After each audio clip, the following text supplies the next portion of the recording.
ಶ್ರೀ ಗುರುಭ್ಯೋ ನಮಃ. ಹರಿ ಓಂ.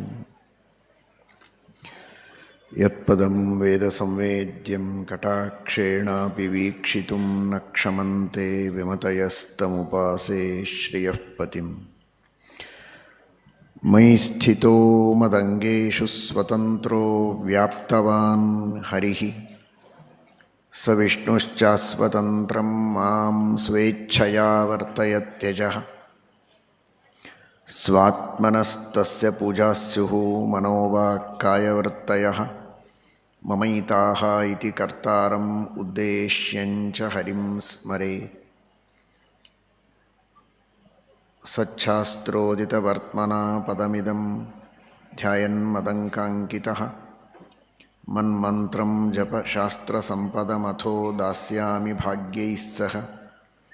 ತತ್ತತ್ವಾನ್ಯಪಿ ಬೋಧಯಾಮಿ ತದನುಪ್ರಾಪ್ಯೋ ಮದಂಘ್ರಿರ್ಭವೇತ್ ಇತ್ಯಾಘೋಷಯತೀವ ಯಃ ಕರಚಯೈಸ್ತಂವಾಜಿವಕ್ತ್ರಂ ಭಜೆ. ಧರ್ಮ ವಿಜ್ಞಾನ ವೈರಾಗ್ಯ ಪರಮೈಶ್ವರ್ಯಶಾಲಿನಃ ಆನಂದತೀರ್ಥ ಭಗವತ್ಪಾದಾನ್ ವಂದೇ ನಿರಂತರಂ. ನೌಮಿನ್ಯಾಯ ಸುಧಾದಿಕೃಜ್ಜಯ ಮುನೀನ್ ಶ್ರೀಪಾದರಾಟ್ಸನ್ಮಣೀನ್ ವ್ಯಾಸಾರ್ಯಾನ್ ವಿವಿಧಾಗಮಾಬ್ಧಿವಿಹರಾನ್ ಶ್ರೀವಾದಿರಾಜಾನಪಿ ವಂದೇ ಹಂಸವರಾನ್ ರಘುತ್ತಮಗುರೂನ್ ವೈದಗ್ಧ್ಯವಾರಾಂ ನಿಧೀನ್. ಶ್ರೀ ಸತ್ಯವ್ರತ ರಾಘವೇಂದ್ರ ಮುನಿಪಾನ್ ಸದ್ಬೋಧ ಸಧ್ಯಾನಪಾನ್. ಸತ್ಯಾಭಿಜ್ಞಕರಾಬ್ಜೋತ್ಥಾನ್ ಪಂಚಾಶದ್ವರ್ಷಪೂಜಕಾನ್ ಸತ್ಯಪ್ರಮೋದತೀರ್ಥಾರ್ಯಾನ್ ನೌಮಿನ್ಯಾಯ ಸುಧಾರತಾನ್.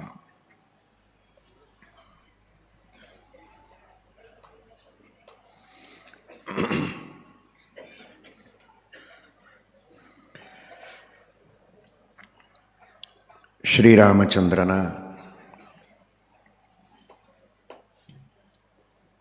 ಪಿತೃಭಕ್ತಿಯ ಆದರ್ಶವನ್ನು ಜೀವನದಲ್ಲಿ ಅಳವಡಿಸಿಕೊಳ್ಳಬೇಕು.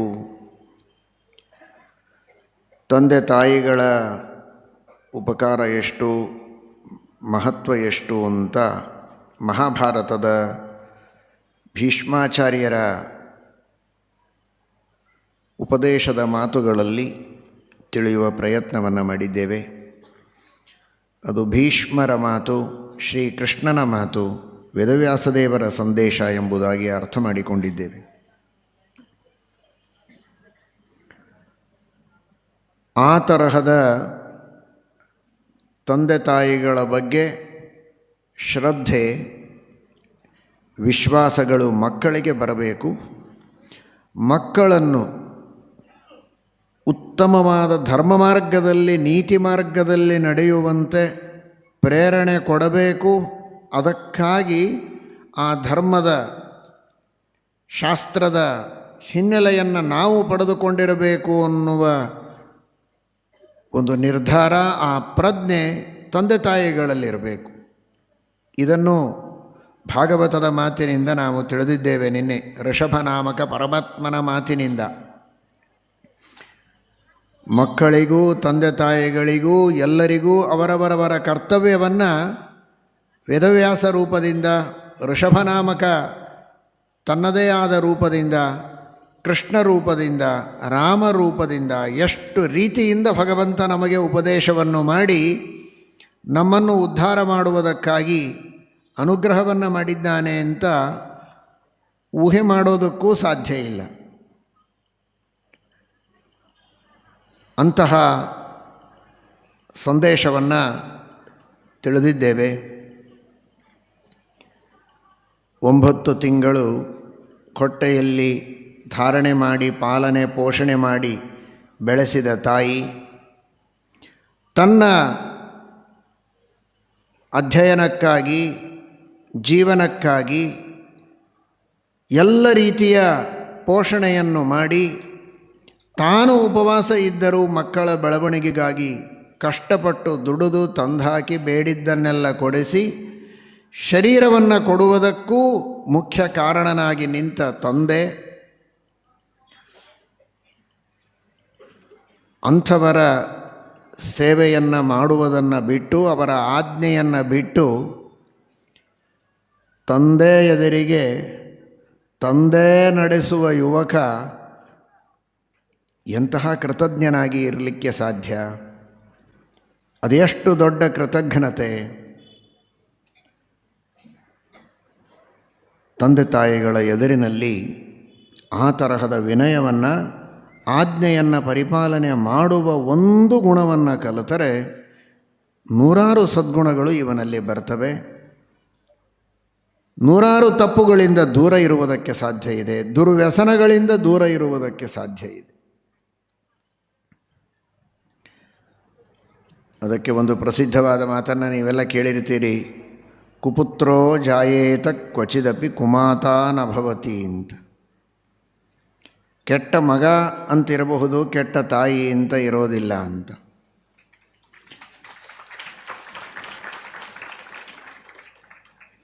ಒಬ್ಬ ದುಷ್ಟನಾದ ಮಗ, ಕುಪುತ್ರ, ಅವನಿಗೆ ದುಷ್ಟರ ಸಹವಾಸ, ಯಾವತ್ತಿಗೂ ದುರ್ಜನರ ಸಹವಾಸ ಮಾಡಬಾರದು. ಏನೋ ಹಳಸಿದ್ದು ತಿಂದರೆ, ತಂಗಳನ್ನು ತಿಂದರೆ, ಹೊತ್ತಿದ್ದು ತಿಂದರೆ ಒಂದು ದಿವಸ ಹೊಟ್ಟೆ ಕೆಡ್ಬೋದು, ಮರುದಿವಸ ಸರಿ ಹೋಗ್ತದೆ. ಮತ್ತೆ ಒಂದು ಹಜಮೂಲ ನುಂಗಿದರೆ. ಆದರೆ ದುರ್ಜನರ ಸಹವಾಸ ಇಡೀ ಜೀವನವನ್ನೇ ಹಾಳು ಮಾಡುತ್ತದೆ, ಚಾರಿತ್ರ್ಯವನ್ನೇ ಹಾಳು ಮಾಡುತ್ತದೆ. ದುರ್ಜನರ ಸಹವಾಸ, ಬೇಕಾದಷ್ಟು ಆಸ್ತಿ ಇದೆ ನಿಮ್ಮ ತಾಯಿ ಹತ್ರ, ಅದನ್ನು ಇಸ್ಕೊಂಡು ಬಾ, ಕೊಡೋದಿಲ್ಲ ಅಂದರೆ ಹೊಡೆದು ತೊಗೊಂಡು ಬಾ, ನಾವೆಲ್ಲ ಮಜಾ ಮಾಡೋಣ ಅಂತ ಯಾರೋ ಹೇಳಿದರು. ಅವನಿಗೇನೂ ವಿವೇಕ ಇಲ್ಲ, ಮೂರ್ಖ. ತಾಯಿ ಅಂದರೆ ಯಾರು, ಎಷ್ಟು ಉಪಕಾರ ಮಾಡಿದವಳು, ಅದೆಲ್ಲ ಇಟ್ಟದ್ದು ಯಾರಿಗೋಸ್ಕರ? ನನಗೋಸ್ಕರನೇ ಇಟ್ಟಿದ್ದಾಳೆ, ನಾನು ದೊಡ್ಡವನಾದ ಮೇಲೆ ಕೊಡಬೇಕು ಅಂತ. ಇಷ್ಟೂ ಪ್ರಜ್ಞೆ ಇಲ್ಲ ಅವನಿಗೆ. ಗೆಳೆಯರ ಮಾತು ಕೇಳಿದ. ಆ ಗೆಳೆಯರಿಗೆ ಎಂತಹ ದುರ್ಬುದ್ಧಿ ಅಂದರೆ, ನೀನು ತಾಯಿಯನ್ನು ಹೊಡೆದು ಅವಳನ್ನು ಕೊಂದು ತರಬೇಕು, ನೀನು ಕೊಂದದ್ದು ನಮಗೆ ಗೊತ್ತಾಗಬೇಕು. ನೀನು ಸುಮ್ಮನೆ ಇಸ್ಕೊಂಡು ಬಂದು ಅವಳು ಯಾರಿಗೋ ಕಂಪ್ಲೇಂಟ್ ಕೊಟ್ಟು ಪೊಲೀಸರು ಕರ್ಕೊಂಡು ಹೋದರೆ ನಾವೇನು ಮಾಡೋದು? ಅವಳ ಕೊಂದು ಅವಳ ಹೃದಯವನ್ನು ತಂದು ನಮಗೆ ತೋರಿಸ್ಬೇಕು ಅಂತ. ಅದಕ್ಕೂ ಹ್ಞೂ ಅಂದ ಈ ದುಷ್ಟ. ತೆಗೆದುಕೊಂಡು ಬರ್ತಾ ಇದ್ದಾನೆ. ಹೊಡೆದು ಬರುವಾಗ ಕೆಳಗೆ ಬೀಳ್ತಾನೆ. ಓಡಿ ಓಡಿ ಬರ್ತಾ ಇರುವಾಗ ಕಾಲಿಗೆಲ್ಲ ಬಡಿತದೆ, ತಲೆಗೆ ಬಡಿತದೆ, ರಕ್ತ ಸುರಿಯುತ್ತದೆ. ಹೃದಯದಿಂದ, ಯಾವ ತಾಯಿಯನ್ನು ಕೊಂದು ಹೃದಯ ತರ್ತಾ ಇದ್ದಾನೆ, ಆ ಹೃದಯದಿಂದ ಧ್ವನಿ ಬರ್ತದೆ. ಮರಾಠಿ ಹೆಣ್ಮಗಳವಳು, ಲಾಗ್ಲ ಕಾಯ್ರೆ ಬಾಳ ಅಂತ. ಬಡಿತಾ ನಿನಗೆ, ಪೆಟ್ಟಾಯ್ತಾ ಅಂತ. ಇವನು ಕೊಂದು ತಂದಿದ್ದಾನೆ ದುಷ್ಟ, ಆದರೆ ತಾಯಿಯ ಹೃದಯದಿಂದ ಧ್ವನಿ ಬರ್ತದೆ, ಪೆಟ್ಟು ಜಾಸ್ತಿ ಆಯಿತಾ, ಅಷ್ಟೇನಾಗಿಲ್ಲ ತಾನೇ, ಸುಧಾರಿಸಿಗೋ ಅಂತ ಹೇಳಬೇಕಾದದ್ದು. ಈ ತರಹದ ವಾತ್ಸಲ್ಯದಿಂದ, ಪ್ರೇಮದಿಂದ ತಂದೆ ತಾಯಿಗಳು ಬೆಳೆಸಿರ್ತಾರೆ. ಅಂತಹ ತಂದೆ ತಾಯಿಗಳಿಗೆ ಎಂದಿಗೂ ದ್ರೋಹವನ್ನು ಬಗೆಯಬಾರದು. ನೋಡಿ, ಜೀವನದಲ್ಲಿ ಆಗುವ ಲಾಭ ಏನು ಅಂತ ತಿಳಿದುಕೊಳ್ಳಿ. ಆ ಶಬ್ದಗಳಿಂದಲೇ ನಮಗೆ ಸೂಚಿತವಾಗ್ತದೆ. ಮಾತಾ ಪಿತಾ, ಸಂಸ್ಕೃತದ ಶಬ್ದಗಳು. ಇದನ್ನು ಜೋಡಿಸಿ, ಮಾತಾ ಪಿತಾ ಇಬ್ಬರ ಸೇವೆಯನ್ನು ಮಾಡಿದರೆ ಆಗುವ ಲಾಭ ಏನು ಅಂತ. ಮಾ ತಾಪಿತ. ತಾಪ ಅಂದರೆ 3 ತಾಪಗಳು: ಆಧ್ಯಾತ್ಮಿಕ, ಆಧಿದೈವಿಕ, ಆಧಿಭೌತಿಕವಾದ 3 ತಾಪಗಳೇ ನಮಗೆ ಸಂಸಾರ, ಬೇರೆ ಏನಲ್ಲ. ಸಂಸಾರದಲ್ಲಿ ದೈವಿಕವಾಗಿ ಆಗುವಂತಹ ಅನೇಕ ಸಮಸ್ಯೆಗಳು, ಅತಿವೃಷ್ಟಿ, ಅನಾವೃಷ್ಟಿ ಇತ್ಯಾದಿಗಳು. ದೇಹದ ಒಳಗೆ ಆಗುವಂತಹ ದೈಹಿಕವಾದದ್ದು ಅದು ಆಧ್ಯಾತ್ಮಿಕ, ಅನಾರೋಗ್ಯ ಮೊದಲಾದವುಗಳು. ಶಸ್ತ್ರಾಘಾತಾದಿಗಳಿಂದ ಆಗುವ ಆಧಿಭೌತಿಕವಾದಂತಹ ತಾಪಗಳು. ಭೌತಿಕವೋ ಆಧ್ಯಾತ್ಮಿಕವೋ ಆಧಿದೈವಿಕವೋ ಯಾವುದೇ ತರಹದ ತಾಪಗಳಿದ್ದರೆ ತಾಪಗಳನ್ನು ಪಡೆದ ವ್ಯಕ್ತಿಗೆ ತಾಪಿ ಅಂತಾರೆ. ಆ ತಾಪಿತ ದುಃಖ ಏನಿದೆ, ತಾಪಗಳಿವೆ, ಅದು ಮಾ ಅಂದರೆ ಬರೋದಿಲ್ಲ ಅಂತ ಅರ್ಥ. ಮಾತಾ ಪಿತಾ ಇಬ್ಬರ ಸೇವೆ ಮಾಡಿದರೆ ಮಾ ತಾಪಿತ. ತಾಪಿತ ಅನ್ನೋದು ಸಂಸಾರ ಕಷ್ಟಗಳು, ತಾಪತ್ರಯಗಳು ಪರಿಹಾರ ಆಗ್ತವೆ. ಅವರಲ್ಲಿ ಅಂತರ್ಯಾಮಿಯಾದ ಲಕ್ಷ್ಮೀನಾರಾಯಣರ ಅನುಗ್ರಹದಿಂದ ಇವನು ದುಃಖಗಳನ್ನು ಕಳೆದುಕೊಳ್ಳಬಹುದು. ಆ ದೃಷ್ಟಿಯಲ್ಲಿ ವಿಶೇಷವಾಗಿ ತಂದೆ ತಾಯಿಗಳ ಸೇವೆಯನ್ನು ಮಾಡಬೇಕು ಅನ್ನುವುದು ಮಹಾಭಾರತದ ಸಂದೇಶ. ಶ್ರೀರಾಮಚಂದ್ರ ತಾನು ದಶರಥನ ಮನಸ್ಸಿನಲ್ಲಿರುವ ಅಪೇಕ್ಷೆಯನ್ನು ತಿಳಿದು ವನಕ್ಕೆ ತೆರಳಿದ. ತಾಯಿ ಅಂದರೆ ನಿಜವಾಗಿ ಹೆತ್ತ ತಾಯಿ ಅಲ್ಲ, ಕೈಕೇಯಿ ಮಲತಾಯಿ. ಆದರೂ ಅವಳ ಅಪೇಕ್ಷೆಯನ್ನು ಪೂರ್ಣ ಮಾಡ್ತಾನೆ ಪರಮಾತ್ಮ. ಪೂರ್ಣ ಮಾಡುವಾಗ ಅದೆಷ್ಟು ಅವಳಿಗೆ ಸಂಕೋಚ ಆಗದೇ ಇರೋ ಹಾಗೆ ಮಾತನಾಡ್ತಾನೆ. ವನವಾಸ ಎಲ್ಲ ಮುಗಿಸಿಕೊಂಡು ಬಂದ ಮೇಲೆ ಒಂದೇನೋ ಮುಜುಗರ ಕೈಕೇಯಿಗೆ. ಅಷ್ಟೊತ್ತಿಗೆ ಅವಳಿಗೆ ಒಳ್ಳೆಯ ಬುದ್ಧಿ ಬಂದಿತ್ತು. ಆ ಮಂಥರ ಇದ್ದದ್ದಕ್ಕೆ ಒಂಥರ ಆಗಿತ್ತು ಅವಳಿಗೆ. ಮಂಥರ ಸಂಪರ್ಕ ಕಡಿಮೆ ಆದ ಮೇಲೆ ಅವಳಿಗೆ ನಿಜವಾದ ಸದ್ಬುದ್ಧಿ ಬಂದಾಗ ರಾಮನಿಗೆ ಹೇಗೆ ಮುಖ ತೋರಿಸೋದು, ನಾನೇ ಕಳಿಸಿದ್ದು ವನವಾಸಕ್ಕೆ ಎನ್ನುವ ಸಂಕೋಚ ಇದ್ದರೆ ಆ ಸಂಕೋಚವನ್ನು ಪರಿಹಾರ ಮಾಡ್ತಾನೆ ಶ್ರೀರಾಮಚಂದ್ರ. ಮೈ ಪತತಿ ಗರೀಯಾನ್ ಅಂಬತೆ ಪಕ್ಷಪಾತಃ ಅಂತ. ನಿಖಿಲ ಭುವನ ಭಾರ ಸ್ಥಾಪಿತೋ ವತ್ಸಮೂರ್ಧ್ನಿ. ನಿನ್ನ ಭರತನಿಗೆ ಎಷ್ಟು ಕಷ್ಟ ಕೊಟ್ಟು ನನ್ನ ಮೇಲೆ ಎಷ್ಟು ಪ್ರೀತಿ ಮಾಡಿದಿ. ಹೆತ್ತ ಮಗನ ಮೇಲೆ ನೀನು ಪ್ರೀತಿ ಮಾಡಿಲ್ಲ, ನನ್ನ ಮೇಲೆ ಪ್ರೀತಿ ಮಾಡಿದಿ ಅಂತಾನೆ ರಾಮ. ನಾನೇನು ನಿನ್ನ ಮೇಲೆ, ನಿನ್ನನ್ನು ವನಕ್ಕೆ ಕಳಿಸಿದ್ದೀನಿ, ನನ್ನ ಮಗನಿಗೆ ರಾಜ್ಯ ಕೊಡು ಅಂತ ಹೇಳಿದೆ, ನೀನು ನಿನ್ನ ಮೇಲೆ ಪ್ರೀತಿ ಮಾಡಿದ್ದೀನಿ ಅಂತ ಹೇಳ್ತೀಯಲ್ಲ, ಅದು ಹೇಗೆ ಅಂದರೆ, ನಿನ್ನ ಮಗನಿಗೆ ರಾಜ್ಯ ಕೊಡೋದು ಅಂದ್ರೇನು? ನಿಖಿಲ ಭುವನ ಭಾರ ಸ್ಥಾಪಿತೋ ವತ್ಸಮೂರ್ಧನಿ. ಇಡೀ ಸಂಪೂರ್ಣವಾದ ಭೂಮಂಡಲದ ಆಳುವ ಭಾರವನ್ನು, ಆ ಕಾರ್ಯದ ಭಾರ ಹೊರೆಯನ್ನು ಆ ಸಣ್ಣ ಕೂಸು ಭರತ ಅವನ ತಲೆಯ ಮೇಲೆ ಹೊರಿಸಿದ್ದಿ.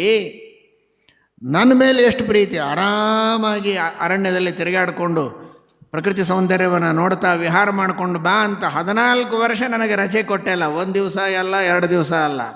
ಮೈ ಪತತಿ ಗರಿಯಾನ್ ಅಂಬತೆ ಪಕ್ಷಪಾತಃ ಅಂತ ಹೇಳಬೇಕಾದ ತಾತ್ಪರ್ಯ, ಪರಮಾತ್ಮನಿಗೆ ತಾಯಿಯ ಬಗ್ಗೆ ಅಲ್ಲ, ತಾಯಿಯ ಸ್ಥಾನದಲ್ಲಿರುವಂತಹ ಆ ಕೈಕೇಯಿಯ ಬಗ್ಗೆಯೂ ಆ ತರಹದ ಆದರ ಗೌರವಗಳನ್ನು ತೋರಿಸಿ ಹೇಗೆ ದೊಡ್ಡವರ ಜೊತೆಗೆ ಹಿರಿಯರ ಜೊತೆಗೆ ನಡೆದುಕೊಳ್ಳಬೇಕು ಅನ್ನುವಂತಹ ಒಂದು ವಿವೇಕವನ್ನು ಮುಂದಿನ ಸಮಾಜಕ್ಕೆ ಭಗವಂತ ತೋರಿಸಿಕೊಟ್ಟಿದ್ದಾನೆ.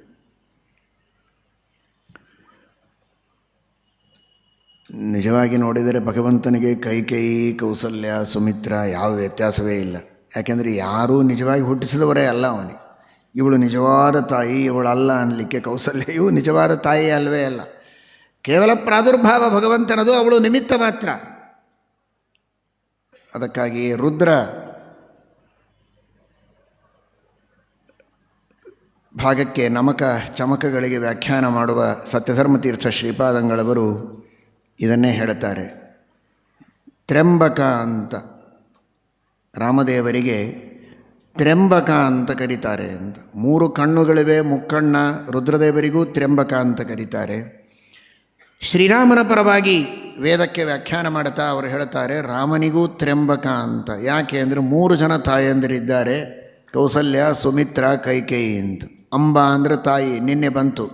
ಅಂಗಾನಾಂ ಸಂವರ್ಧಿನಿ, ಆದ್ದರಿಂದ ಅಂಬ ಅಂತ. ಅಂತಹ 3 ಜನ ತಾಯಂದಿರಿದ್ದದ್ದಕ್ಕೆ ತ್ರ್ಯಂಬಕ ಅಂತ. 3 ಜನ ತಾಯಂದಿರು, ಒಬ್ಬಳೇ ತಾಯಿ, ಇನ್ನಿಬ್ಬರು ಅಲ್ವಲ್ಲ ಅಂತ. ಇನ್ನಿಬ್ಬರು ಅಲ್ಲ, ಇನ್ನಿಬ್ಬರು ಹೇಗೋ ಹಾಗೇ ಕೌಸಲ್ಯೂ ಕೂಡ ವ್ಯತ್ಯಾಸವೇ ಇಲ್ಲ ಅಂತ ತೋರಿಸಲಿಕ್ಕೇನೆ ವೇದ ಹಾಗೆ ಕರೆದಿದೆ ಅಂತ ಸತ್ಯಧರ್ಮರಂತಾರೆ. 3 ಸಮಾನನೇ, ಯಾರೂ ನಿಜವಾದ ತಾಯಂದರಲ್ಲ ಅಂತ. ಆದರೂ ಪರಮಾತ್ಮ ಆ ತಾಯಿಯ ನಿಜವಾದ ತಾಯಿಯೇ ಅಲ್ಲ. ಆದರೂ ಅವಳ ಮನಸ್ಸಿನ ಅಪೇಕ್ಷೆಯನ್ನು ಪೂರ್ಣ ಮಾಡುವುದಕ್ಕೆ, ತಂದೆಯ ಅಪೇಕ್ಷೆಯನ್ನು ಪೂರ್ಣ ಮಾಡುವುದಕ್ಕೆ ರಾಜ್ಯವನ್ನೇ ಪರಿತ್ಯಾಗ ಮಾಡಿ ವನಕ್ಕೆ ಹೋಗಿ ದೊಡ್ಡದಾದ ಆದರ್ಶವನ್ನು ತೋರಿಸಿಕೊಟ್ಟ. ಎಂತಹ ಸುಖ ಸುಪ್ಪತ್ತಿಗೆಯನ್ನು ಬಿಡುವುದಕ್ಕೆ ಸಿದ್ಧನಾಗಬೇಕು ಮನುಷ್ಯ. ದೊಡ್ಡವರ ಸೇವೆಗಾಗಿ ಅಂತ. ಆದರೆ ಇವತ್ತು ನಾವು ಇಷ್ಟು ದೊಡ್ಡ ಆದರ್ಶ ಎಲ್ಲ ಕಣ್ಮುಂದೆ ತಂದ್ಕೊಳ್ಳಿಕ್ಕೂ ಆಗೋದಿಲ್ಲ. ಅದು ಬೇಡ. ಸುಖವಾಗಿ ಸಂತೋಷವಾಗಿಯೇ ಇರಬಹುದು. ಅರಣ್ಯಕ್ಕೆ ಹೋಗೋದಲ್ಲ, ಮನೆಯಲ್ಲಿಯೇ ಇರಬಹುದು. ಮತ್ತೇನು ರಾಮನ ಆದರ್ಶ ಪರಿಪಾಲನೆ ಮಾಡೋದು? ರಾಮನ ಆದರ್ಶ ಪರಿಪಾಲನೆ ಅಂದರೆ ಅರಣ್ಯಕ್ಕೆ ಹೋಗೋದಲ್ಲ, ತಂದೆ ತಾಯಿಗಳ ಆಜ್ಞೆಯನ್ನು ಪರಿಪಾಲನೆ ಮಾಡುವುದಕ್ಕಾಗಿ ಸಣ್ಣ ಪುಟ್ಟ ತ್ಯಾಗಗಳನ್ನು ಮಾಡಿದರೆ ಸಾಕು. ಮನೆ ಬಿಟ್ಟು ಅರಣ್ಯಕ್ಕೆ ಹೋಗೋದು ಬೇಡ. ಸಂಧ್ಯಾವಂದನ ಮಾಡು ಅಂತಾರೆ. ಒಂದು 5 ನಿಮಿಷ ಅದಕ್ಕಾಗಿ ತಾನು ತ್ಯಾಗ ಮಾಡಿದರೆ ಸಾಕು. ತನ್ನ ಸಮಯವನ್ನು ಇನ್ಯಾವುದೋ ಸೇವೆ ಮಾಡು ಅಂತ ಹೇಳ್ತಾರೆ, ಇಂತಹ ವಸ್ತು ತಂದುಕೊಡು ಅಂತಾರೆ. ಇವನ ಹಿತಕ್ಕಾಗಿಯೇ ಹೇಳ್ತಾರೆ, ಚೆನ್ನಾಗಿ ಅಧ್ಯಯನ ಮಾಡು. ಅದರಿಂದ ಅವರಿಗಾಗುವ ಲಾಭ ಅಲ್ಲ, ಲಾಭ ಇವನಿಗೇ ಇದೆ. ಅಷ್ಟು ಮಾತನ್ನು ಕೇಳಿದರೂ ಸಾಕು, ಅದು ರಾಮನ ಆದರ್ಶ ಪರಿಪಾಲನೆ ಮಾಡಿದಂತೆ. ಧರ್ಮದಿಂದ ಇರು, ನ್ಯಾಯದಿಂದ ಜೀವನವನ್ನು ಮಾಡು, ಪರೋಪಕಾರವನ್ನು ಮಾಡು, ಭ್ರಷ್ಟಾಚಾರ ಮಾಡಬೇಡ, ದುರ್ವ್ಯಸನಕ್ಕೆ ಬಲಿಯಾಗಬೇಡ, ದುಷ್ಟರ ಸಹವಾಸ ಮಾಡಬೇಡ.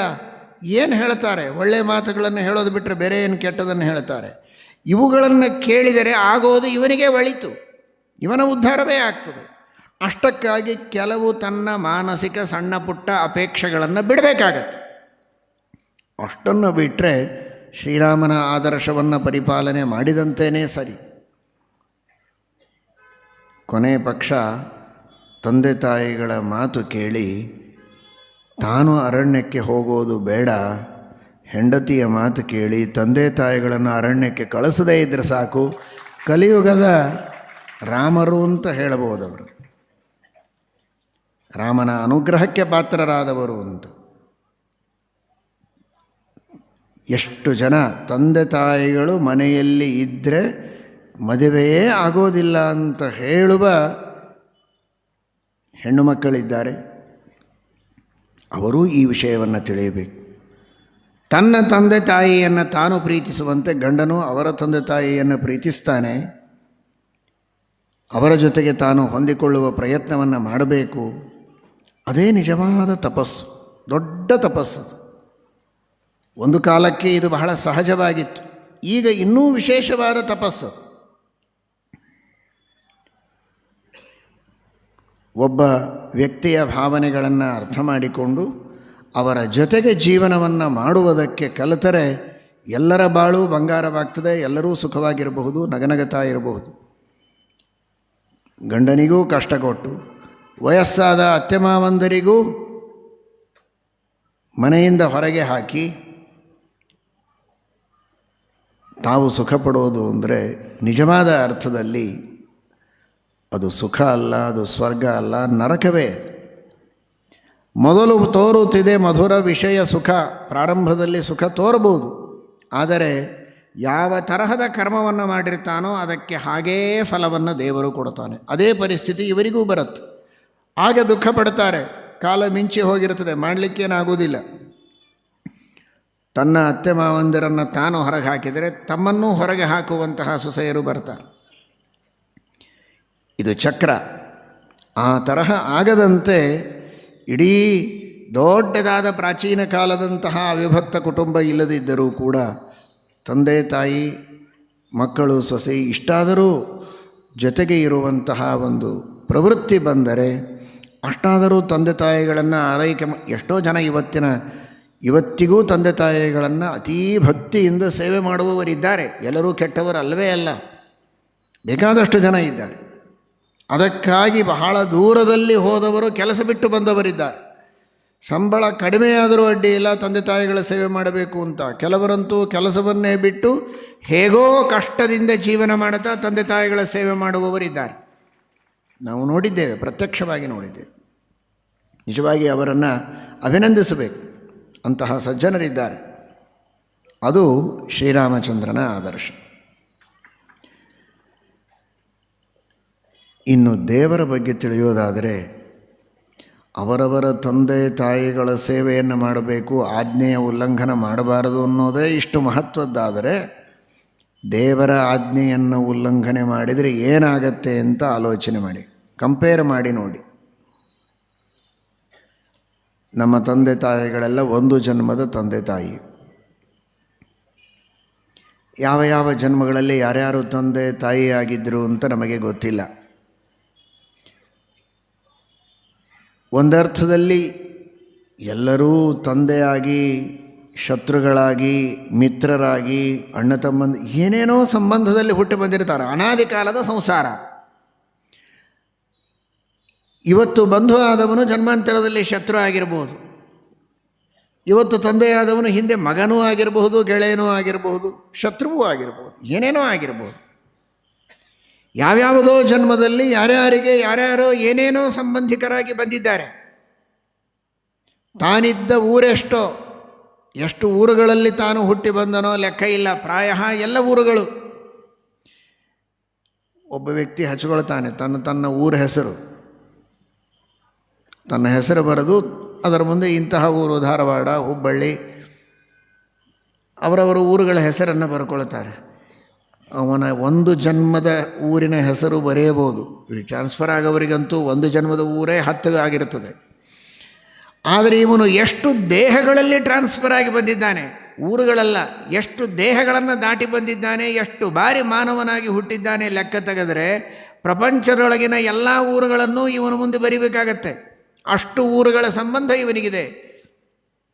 ಎಲ್ಲ ತಂದೆಗಳ ಹೆಸರು ಬರಿಬೇಕು ಅಂದರೆ ಆಕಾಶ ತುಂಬ ಹೋಗ್ತದೆ. ಅಷ್ಟು ಜನ ತಂದೆಗಳಾಗಿದ್ದಾರೆ, ಅಷ್ಟು ತಾಯಂದಿರಾಗಿದ್ದಾರೆ. ಹೀಗಿರುವಾಗ ಒಬ್ಬ ತಂದೆ ಒಬ್ಬ ತಾಯಿ ಅಂತಿಲ್ಲ. ಆದರೂ ಒಂದೇ ಜನ್ಮಕ್ಕೆ ತಂದೆ ತಾಯಿ ಅಂತಾದ ಮಾತ್ರಕ್ಕೂ ಅವರ ಉಪಕಾರ ಅಷ್ಟಿದೆ. ಸ್ಮರಿಸಬೇಕು ಅಂದರೆ ಆಲೋಚನೆ ಮಾಡಿ. ಪ್ರತಿ ಜನ್ಮದಲ್ಲಿಯೂ ಎಲ್ಲ ತಂದೆ ತಾಯಿಗಳಲ್ಲಿದ್ದು ನಿಜವಾಗಿ ನಮಗೆ ಜನ್ಮವನ್ನು ಕೊಟ್ಟವನು ಭಗವಂತ. ಅಂದರೆ ಅವನ ಆಜ್ಞೆಯನ್ನು ಇನ್ನೆಷ್ಟು ಶ್ರದ್ಧೆಯಿಂದ ನಾವು ಪರಿಪಾಲನೆ ಮಾಡಬೇಕು ಅನ್ನುವುದನ್ನು ಆಲೋಚನೆ ಮಾಡಿ. ಶ್ರುತಿ ಸ್ಮೃತಿಗಳು ಭಗವಂತನ ಆಜ್ಞೆ. ರಾಮ ನಿಜವಾಗಿ ತನಗೆ ತಂದೆಯೂ ಇಲ್ಲ, ತಾಯಿಯೂ ಇಲ್ಲ, ಆದರೂ ಅವರ ಆಜ್ಞೆಯನ್ನು ಪರಿಪಾಲನೆ ಮಾಡಿ ತೋರಿಸಿದ. ನಿಜವಾದ ತಂದೆ, ನಿಜವಾದ ತಾಯಿ, ಅನಾದಿ ಕಾಲದಿಂದ ಅನಂತ ಕಾಲದವರೆಗೆ ತಂದೆ, ಅನಂತ ಕಾಲದವರೆಗೆ ತಾಯಿ. ಅಂತಹ ಪರಮಾತ್ಮನ ಆಜ್ಞೆಯನ್ನು ನಾವು ಪರಿಪಾಲನೆ ಮಾಡೋದಿಲ್ಲ ಅಂದರೆ ಎಷ್ಟು ಕೃತಜ್ಞರಾಗ್ತೇವೆ. ಸಂಧ್ಯಾವಂದನೆ ಮಾಡಬೇಕು ಅಂತನ್ನುವ ಒಂದು ಪುಟ್ಟ ಮಾತಿದೆಯಲ್ಲ, ಇದನ್ನು ದೇವರ ಆದೇಶ ಅಂತ ನಾವು ತಿಳಿದರೆ ಅದೆಷ್ಟು ಶ್ರದ್ಧೆಯಿಂದ ಮಾಡಬೇಕಾದ ಅಗತ್ಯ ಇದೆ ಅಂತ ತಿಳಿಯಿರಿ. ಮಾಡೋದನ್ನೇ ಒಂದು ಪರೋಪಕಾರ. ಒಬ್ಬನಿಗೆ ಸಹಜವಾಗಿ ಎಲ್ಲರೂ ಅಷ್ಟು ಮಾನವೀಯತೆಯನ್ನು ಪಡೆದುಕೊಂಡಿರ್ತಾರೆ. ಯಾರಿಗೋ ನೀರು ಬೇಕು ಅಂದರೆ ನೀರು ಕೊಡ್ತಾರೆ, ಹಸಿವಾಯಿತು ಅಂದರೆ ಏನೋ ತಿನ್ನಲಿಕ್ಕೆ ಕೊಡ್ತಾರೆ. ಒಬ್ಬ ಸಾಮಾನ್ಯವಾದ ಸಹೃದಯ ಸ್ವಭಾವ ಇದು. ಆದರೆ ಇದನ್ನೆಲ್ಲ ಹೇಳಿದವರು ಯಾರು? ಭಗವಂತ. ವೇದಗಳಲ್ಲಿ, ಶಾಸ್ತ್ರಗಳಲ್ಲಿ ಪರೋಪಕಾರದ ಬಗ್ಗೆ ಹೇಳಿದ್ದಾನೆ. ಎಷ್ಟೇ ಕಷ್ಟ ಇದ್ದರೂ ಸಹನೆ ಮಾಡಿ, ಇನ್ನೊಬ್ಬರಿಗೆ ಉಪಕಾರ ಮಾಡಿ ಅಂತ. ಅದನ್ನು ಮಾಡುವಾಗ ಇದನ್ನು ದೇವರ ಆದೇಶ, ನಮ್ಮ ತಂದೆ, ನಮ್ಮ ತಾಯಿ, ನಮ್ಮ ಗುರು, ಬಂಧು ಎಲ್ಲವೂ ಆದ ಪರಮಾತ್ಮನ ಆದೇಶ ಅಂತ ನಾವು ಮಾಡ್ತಾ ಇದ್ದೇವೆ ಅಂತ ಭಾವನೆ ಬಂದರೆ ಅದೇ ದೊಡ್ಡ ಪುಣ್ಯ. ಆ ಶ್ರದ್ಧೆ ಏನೋ ಮಾಡಿದರೆ ನನಗೆ ಬಹಳ ತೃಪ್ತಿ ಇರ್ತದೆ, ಸ್ಯಾಟಿಸ್ಫ್ಯಾಕ್ಷನ್ ಇದೆ, ಅದಕ್ಕೋಸ್ಕರ ಮಾಡ್ತೀನಿ ಅಂತ ಮಾತ್ರ ಮಾಡಬಾರ್ದು. ಅವಶ್ಯವಾಗಿ ಸ್ಯಾಟಿಸ್ಫ್ಯಾಕ್ಷನ್ ಇರಲಿ, ಧರ್ಮದಲ್ಲಿ ತೃಪ್ತಿ ಇರೋದು ಒಳ್ಳೆಯದೇ. ಆದರೆ ಬರೀ ನನ್ನ ತೃಪ್ತಿಗಾಗಿ ಎನ್ನುವ ಭಾವನೆ ಇಲ್ಲದೆ ನನ್ನಪ್ಪನ ತೃಪ್ತಿಗಾಗಿ, ಭಗವಂತನ ಆದೇಶ ಇದ್ದದ್ದಕ್ಕಾಗಿ ನಾನು ಧರ್ಮವನ್ನು ಮಾಡ್ತೇನೆ, ಪರೋಪಕಾರ ಮಾಡ್ತೇನೆ ಅಂತ ತಿಳಿದರೆ ಅದರಲ್ಲಿ ಪುಣ್ಯ ಬಹಳ ಇದೆ.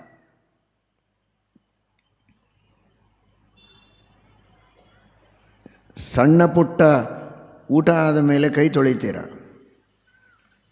ಮಲಮೂತ್ರ ವಿಸರ್ಜನೆ ಮಾಡಿದರೆ ಕೈಕಾಲು ತೊಳೆಯಬೇಕು, ಬಾಯಿ ತೊಳೆಯಬೇಕು, ಮುಖ ಎಲ್ಲ ಶುದ್ಧ ಮಾಡಿಕೊಂಡು ಬರಬೇಕು ಅಂತ. ಇದು ಮಾಡಲೇಬೇಕಾದದ್ದು ಅವರವರ ಆರೋಗ್ಯಕ್ಕೋಸ್ಕರವಾಗಿ. ಆದರೆ ಇದನ್ನು ಮಾಡುವಾಗಲೇ ಇದು ಶೌಚ. ಶೌಚ ಒಂದು ದೈಹಿಕವಾದ ತಪಸ್ಸು ಅಂತ ಕೃಷ್ಣ ಭಗವದ್ಗೀತೆಯಲ್ಲಿ ಹೇಳಿದ್ದಾನೆ. ದೇವದ್ವಿಜಗುರು ಪ್ರಾಜ್ಞ ಪೂಜನಂ ಶೌಚಂ ಆರ್ಜವಂ ಬ್ರಹ್ಮಚರ್ಯಮಹಿಂಸಾ ಚ ಶಾರೀರಂ ತಪ ಉಚ್ಯತೆ. ಕೃಷ್ಣ ಹೇಳಿದ್ದಾನೆ ಶೌಚ ಒಂದು ತಪಸ್ಸು ಅಂತ. ಅದಕ್ಕಾಗಿ ನನ್ನ ದೇಹೇಂದ್ರಿಯಗಳ ಶುದ್ಧಿಯನ್ನು ಮಾಡಿಕೊಳ್ತಾ ಇದ್ದೇನೆ ಅಂತ ಒಂದು ಅನುಸಂಧಾನ ಬಂದರೆ ನಿಮಗೆ ಬರೀ ಆರೋಗ್ಯ ಅಲ್ಲ, ಅದೊಂದು ದೊಡ್ಡದಾದ ಪುಣ್ಯದ ಭಾಗ್ಯ ಸಿಗತ್ತೆ. ಶ್ರೀಕೃಷ್ಣ ಪರಮಾತ್ಮನ ಆದೇಶವನ್ನು ನಾನು ಪರಿಪಾಲನೆ ಮಾಡುತ್ತೇನೆ ಎನ್ನುವಂತಹ ಅನುಸಂಧಾನ ಇದ್ದರು. ನಿಜವಾಗಿ ಶ್ರೀಮದಾಚಾರ್ಯರು ಶೌಚಾಸನೆ ತ್ವಂಗಭೂತೆ ನ ಪೃಥಕ್ ಧರ್ಮಕಾರಣಂ ಅಂತ ಹೇಳಿದ್ದಾರೆ ತಂತ್ರಸಾರ ಸಂಗ್ರಹದಲ್ಲಿ. ಪ್ರತ್ಯೇಕ ಪುಣ್ಯ ಇಲ್ಲ ಅಂತ. ಆದರೆ ಆ ಶೌಚದಿಂದ ನಾನು ಮುಂದೆ ಸತ್ಕಾರ್ಯಗಳನ್ನು ಮಾಡ್ತಾ ಇದ್ದೇನೆ ಭಗವಂತನ ಪ್ರೀತಿಗಾಗಿ. ಶೌಚ ಮಾಡಬೇಕು ಅನ್ನುವುದು ದೇವರ ಆದೇಶ, ಶೌಚಪೂರ್ವಕವಾಗಿ ಧರ್ಮ ಕಾರ್ಯಗಳನ್ನು ಮಾಡಬೇಕು ಅಂತ ದೇವರ ಆದೇಶ ಅಂತ ಒಂದು ಅನುಸಂಧಾನ ಬಂದರೆ ಅದೇ ಸ್ವಾರ್ಥಕ್ಕೆ ಮಾಡುವ ಶೌಚ ಒಂದು ಉತ್ತಮವಾದ ಸಾಧನೆಯಾಗ್ತದೆ. ಅಂದರೆ ಅರ್ಥ ಮಾಡಿಕೊಳ್ಳಿ, ತಂದೆ ತಾಯಿಗಳ ಸೇವೆ ಎನ್ನುವುದನ್ನು ದೊಡ್ಡ ಅರ್ಥದಲ್ಲಿ ನಾವು ತೆಗೆದುಕೊಂಡಾಗ ದೇವರನ್ನೇ ತಂದೆ ದೇವರನ್ನೇ ತಾಯಿ ಅಂತ ತಿಳಿದು ಮಾಡುವ ಧರ್ಮ ಕಾರ್ಯಗಳನ್ನೆಲ್ಲ ಆ ಅನುಸಂಧಾನದಿಂದ ನಾವು ಮಾಡಿದರೆ ಇಡೀ ಜೀವನ ನಾವು ಮಾಡೋದೆಲ್ಲ ತಂದೆ ತಾಯಿಗಳ ಸೇವೆಯೇ. ಆ ಅನುಸಂಧಾನ ನಮ್ಮಲ್ಲಿರಬೇಕು. ತಪ್ಪಿದರೆ ಅಷ್ಟೇ ದೊಡ್ಡ ಅಪರಾಧ ಮಾಡಿದಂತಹ ಪ್ರಜ್ಞೆಯೂ ನಮ್ಮನ್ನು ಕಾಡಬೇಕು. ಅಂದರೆ ತಪ್ಪಿನಿಂದ ದೂರ ಇರ್ತೇವೆ. ನಮ್ಮ ಗುರುಗಳು ಮೇಲಿಂದ ಮೇಲೆ ಹೇಳ್ತಾ ಇದ್ದರು, ಆಜ್ಞಾಭಂಗೋ ನರೇಂದ್ರಾಣಂ ವಿಪ್ರಾಣಾಂ ಅನಖಂಡನಂ ಪೃಥಕ್ಷಯ್ಯಾಚ ನಾರೀಣಾಂ ಅಶಸ್ತ್ರ ವಧ ಉಚ್ಯತೆ ಅಂತ. ರಾಜರ ಆಜ್ಞೆಯನ್ನು ಉಲ್ಲಂಘನೆ ಮಾಡೋದು ಅಂದರೆ ಆ ರಾಜರನ್ನು ಶಸ್ತ್ರ ಇಲ್ಲದೆ ವಧ ಮಾಡಿದಂತೆ. ಸಾಮಾನ್ಯ ರಾಜರ ಆಜ್ಞೆಯನ್ನು ಉಲ್ಲಂಘನೆ ಮಾಡಿದರೇನೇ ವಧ. ಅಂದರೆ ಸರ್ವೋತ್ತಮನಾದ ರಾಜ ವಿಶ್ವೇಶ್ವರ ಮಜಂ ದೇವಂ, ಅಂತಹ ವಿಶ್ವೇಶ್ವರನಾದ ಜಗದೊಡೆಯನಾದಂತಹ ಪರಮಾತ್ಮ, ಅಂತಹ ಪರಮಾತ್ಮನ ಆಜ್ಞೆಯನ್ನು ಶ್ರುತಿಸ್ಮೃತಿಗಳನ್ನು ನಾವು ಉಲ್ಲಂಘನೆ ಮಾಡಿದರೆ ನಮ್ಮ ಇಚ್ಛೆಗೆ ಬಂದಂತೆ ನಾವು ನಡೀತೇವೆ, ಶಾಸ್ತ್ರದಲ್ಲಿ ಹೇಳಿದಂತೆ ನಡೆಯೋದಿಲ್ಲ. ಅಂದರೆ ಅದಕ್ಕಿಂತ ದೊಡ್ಡ ನರೇಂದ್ರರು ಯಾರಿದ್ದಾರೆ ಸರ್ವೋತ್ತಮನಾದ ಭಗವಂತನಿಗಿಂತಲೂ. ಅವನ ಆಜ್ಞಾಭಂಗ ಮಾಡಿದರೆ ಅದು ದೇವರನ್ನು ಹತ್ಯೆ ಮಾಡಿದಷ್ಟು ಪಾಪ. ದೇವರಿಗೆ ಹತ್ಯೆ ಆಗೋದೇ ಇಲ್ಲ. ದೇವರನ್ನು ಹತ್ಯೆ ಮಾಡಿದರೆ ಎಷ್ಟು ಪಾಪ ಬರಬೇಕೋ ಅಷ್ಟು ಪಾಪ ಬರ್ತದೆ. ಏಕೇ ಚಾತ್ಮಹನೋ ಜನಾಹ ಅಂತ. ಆ ದೇವರ ಬಗ್ಗೆ ತಪ್ಪು ತಿಳುವಳಿಕೆಯನ್ನು ಮಾಡಿಕೊಂಡರೂ ದೇವರ ಕೊಲೆ ಮಾಡಿದಂತೆ, ದೇವರ ಆಜ್ಞೆಯನ್ನು ಉಲ್ಲಂಘನೆ ಮಾಡಿದರೂ ದೇವರನ್ನು ಕೊಲೆ ಮಾಡಿದ ಪಾಪ ಬರ್ತದೆ. ಆ ದೇವರ ಸನ್ನಿಧಾನ ಇರುವ ಒಂದು ಸಣ್ಣ ಕ್ರಿಮಿ ಕೀಟಗಳ ನಾಶ ಮಾಡಿದರೆ ಪಾಪ. ಅಂದರೆ ದೇವರನ್ನೇ ಕೊಲೆ ಮಾಡಿದ ಪಾಪ ಬರೋದು ಅಂದರೆ ಆ ಪಾಪಕ್ಕೆ ಎಣೆ ಇದೆಯಾ?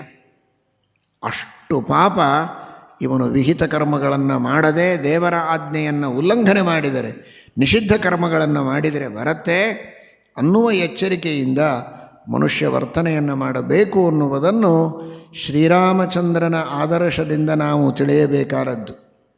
ಏನೋ ದಶರಥನ ಮಾತು ಕೇಳಿದ, ಅರಣ್ಯಕ್ಕೆ ಹೋದ ಅಂತ ಇಷ್ಟೇ ಕಥೆಯಲ್ಲ ಅದು. ಜೀವನದಲ್ಲಿರುವ ನಮ್ಮ ಪ್ರತಿಯೊಂದು ಹೆಜ್ಜೆಯೂ ಕೂಡ ಧರ್ಮದಿಂದ ಇಡಬೇಕು, ಶಾಸ್ತ್ರಕ್ಕೆ ಅನುಗುಣವಾಗಿಡಬೇಕು.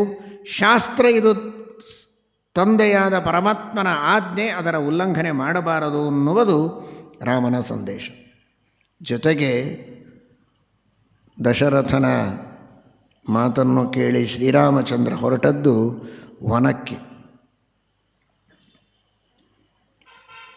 ನಾವೆಲ್ಲ ವನಕ್ಕೆ ಹೋಗೋದು ಬೇಕಾಗಿಲ್ಲ, ಅರಣ್ಯಕ್ಕೆ ಹೋಗೋದು ಬೇಕಾಗಿಲ್ಲ, ಇದ್ದಲ್ಲಿಯೇ ಧರ್ಮದಿಂದ ಇದ್ದರೆ ಸಾಕು ಅಂತ ತಿಳಿದಿರಿ. ಇನ್ನೊಂದು ಆಧ್ಯಾತ್ಮಿಕವಾದ ಸಂದೇಶ, ವನಕ್ಕೆ ಹೋಗೋದು ಅಂದರೆ ಭಗವಂತನನ್ನು ತಿಳಿಯೋದು ಅಂತ ಅರ್ಥ. ವನಕ್ಕೆ ಹೋಗೋದು ಅಂದರೆ ಭಗವಂತನನ್ನು ತಿಳಿಯೋದು ಎರಡು ದೃಷ್ಟಿಯಲ್ಲಿ. ಒಂದು, ವನ ಅನ್ನುವ ಶಬ್ದಕ್ಕೆ ದೇವರು ಅಂತ ಅರ್ಥ ಇದೆ. ಉಪನಿಷತ್ತಿನ ಭಾಷೆಯಲ್ಲಿ ದೇವರನ್ನು ವನ ಅಂತ ಹೇಳಿದ್ದಾರೆ. ಯಾಕೆ ಅಂದರೆ ವನಷಣ ಸಂಭಕ್ತವು ಅಂತ. ವನನೀಯ ಅಂದರೆ ಭಜನೀಯ ಅಂತ. ಪ್ರಪಂಚದೊಳಗಿನ ಎಲ್ಲ ದೇವತೆಗಳು, ಋಷಿಗಳು, ಮುನಿಗಳು, ಮನುಷ್ಯೋತ್ತಮರು, ಎಲ್ಲ ಸಜ್ಜನರೂ ಕೂಡ ಭಗವಂತನನ್ನು ಭಜನೆ ಮಾಡುತ್ತಾರೆ, ಭಗವಂತನ ಸೇವೆಯನ್ನು ಮಾಡುತ್ತಾರೆ. ಸೇವೆಯನ್ನು ಮಾಡಿ ತಮಗೆ ಇಷ್ಟಾರ್ಥಗಳನ್ನು ಏನು ಬೇಕೋ ಅದನ್ನು ಪಡೀತಾರೆ. ಎಲ್ಲರಿಂದಲೂ ವನನೀಯ ಅಂದರೆ ಭಜನೀಯ, ಎಲ್ಲರಿಂದಲೂ ಸೇವ್ಯನಾದದ್ದರಿಂದ ಭಜನೀಯನಾದದ್ದರಿಂದ ಪರಮಾತ್ಮನಿಗೆ ವನ ಅಂತಾರೆ. ಸರ್ವೋತ್ತಮನಾದದ್ದರಿಂದಲೇ ಎಲ್ಲರಿಂದಲೂ ಪರಮಾತ್ಮ ಭಜನೀಯನಾಗಿದ್ದಾನೆ. ಎಲ್ಲರೂ ಅವನ ಸೇವೆಯನ್ನು ಮಾಡ್ತಾರೆ. ಅಂತಹ ಪರಮಾತ್ಮನಿಗೆ ವನ ಅಂತ. ಧ್ರುವರಾಜ ಹೇಗೆ ತಾಯಿಯ ಮಾತನ್ನು ಕೇಳಿ ವನಕ್ಕೆ ಹೋದ, ಆ ವನಕ್ಕೆ ಹೋಗಿ ವನನ ದರ್ಶನವನ್ನೇ ಮಾಡಿಕೊಂಡ.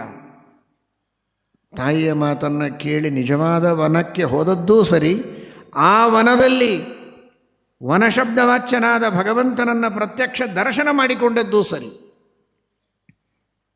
ಆ ದೃಷ್ಟಿಯಲ್ಲಿ ಇವತ್ತು ಹಿರಿಯರ ಆದೇಶವನ್ನು ಕೇಳಿ, ಗುರುಗಳ ಉಪದೇಶವನ್ನು ಕೇಳಿ, ತಂದೆ ತಾಯಿಗಳ ಮಾರ್ಗದರ್ಶನದಲ್ಲಿ ವನಕ್ಕೆ ಹೋಗಬೇಕು ಅಂದರೆ ಆ ಭಗವಂತನನ್ನು ತಿಳಿಯುವುದಕ್ಕೆ ಹೋಗಬೇಕು.